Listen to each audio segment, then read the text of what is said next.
Novel हमोस्त जो सिलसिलो जारी कंदे असां टी किस्त जेको पेश करे रहिया आहियूं।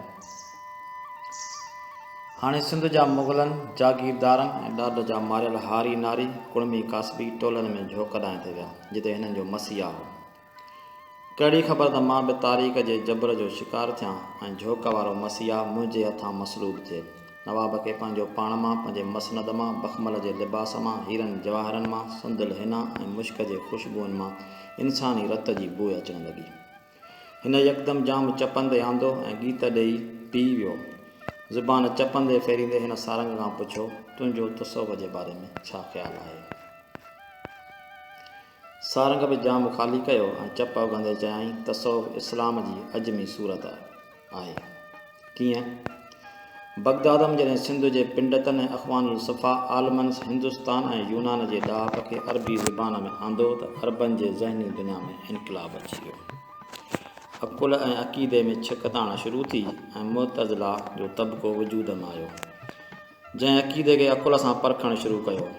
मुतज़िला चयो त ख़ुदा शिकिल ऐं सूरत खां पाक आहे, उन करे उहो अक़ीदो सही न आहे त क़यामत में ख़ुदा जो दीदार थींदो।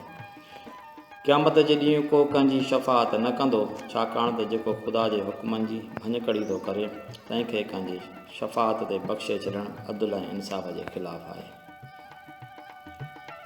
इब्लीस नफ़्स अमारा ऐं माण्हूअ जे ग़ज़ब ऐं शहवत जी क़ुवत आहे। जिब्राइल नबीअ जे पंहिंजे ई जिब्राइली क़ुवतुनि जो नालो आहे ऐं वही नबी पंहिंजे ज़ात मां ई फैज़ हासिलु कंदो आहे। हर ज़ाहिर पंहिंजे बातिन मां निकिरे थो ऐं ज़ाहिर बातिन जो ज़ाहिरी रूप आहे। ज़ाहिर तनज़ील ऐं बातिल तावील आहे। इस्माइली करामती ऐं फ़ातिमी बातिनिया हुआ। सारंग थोरी देरि लाइ माठि थी वियो। हिन ग़ौर सां नवाब जे अखियुनि में निहारियो। नवाब जे अखियुनि में इश्तियाक़ हो। हिन ॻाल्हि जो सिलसिलो जारी रखंदे चयो, अख़वानुल सफ़ा इस्कंदरिया जे यूनानी ॾाहप खे हिकिड़े रिसाले जे सूरत में आंदो ऐं उहा ॾाहप उहो नज़रियो इस्लामी तसव्वुफ़ जो फ़िलसुफ़ियाणो बुनियादु ठहियो। उन नज़रिये मुताबिक़ ज़ात अहद मां पहिरीं अकुल निकितो, अकुल कुल मां रूह कुल ऐं रूह कुल मां ॿिया रूह निकिता। रूह जॾहिं मादे ॾांहुं झुकियो त अदना थी पियो। ज़ात अहद सिज मिसाल आहे, जंहिं मां नूर जो नेकाज़ थींदो रहंदो रहे। अकुल कुल, रूह कुल ऐं आला ऐं अदना रूह ज़ात अहद मां ईअं छिलकी निकिता जीअं सिज मां नूर छिलकी निकिरंदो आहे।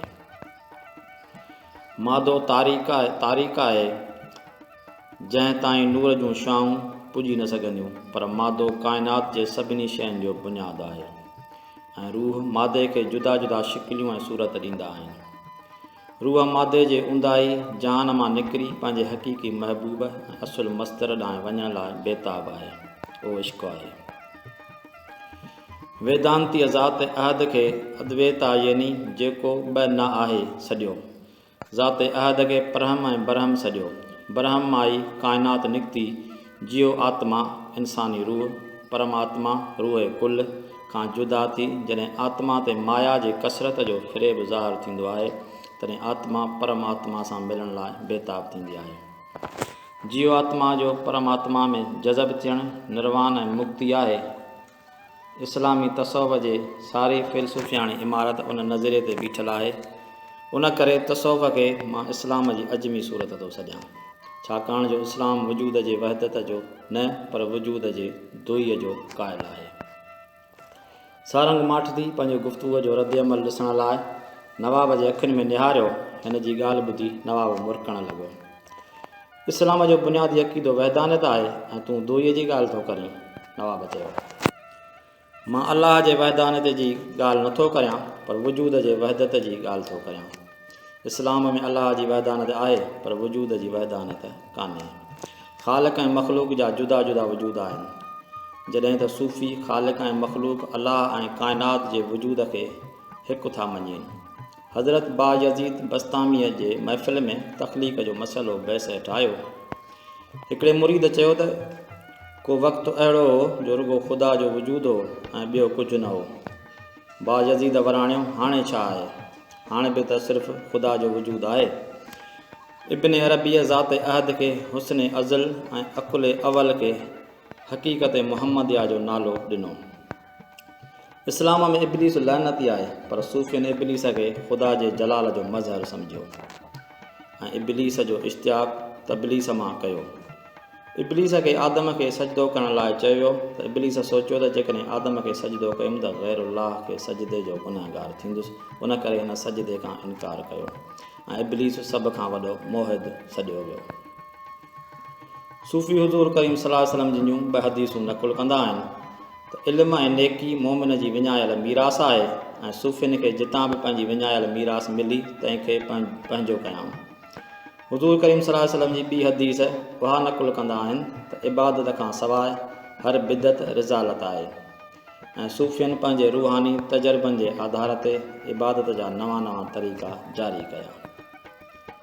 सारंग माठि थी वियो सिजावल ख़ान ऐं अलीअ सारंग जे ॻाल्हियुनि जो रद्द अमल ॾिसण लाइ नवाब ॾांहुं निहारियो। ॿाहिरि चंडु सिंधूअ जे विच सीर मथां टिक ॿधी बीठो हो ऐं नवाब जे अखियुनि ते मंद जा खेप चढ़ी विया हुआ। नवाब चयो, नौजवान, तोसां वधीक कचहरियूं हाणे ठटे में थींदियूं।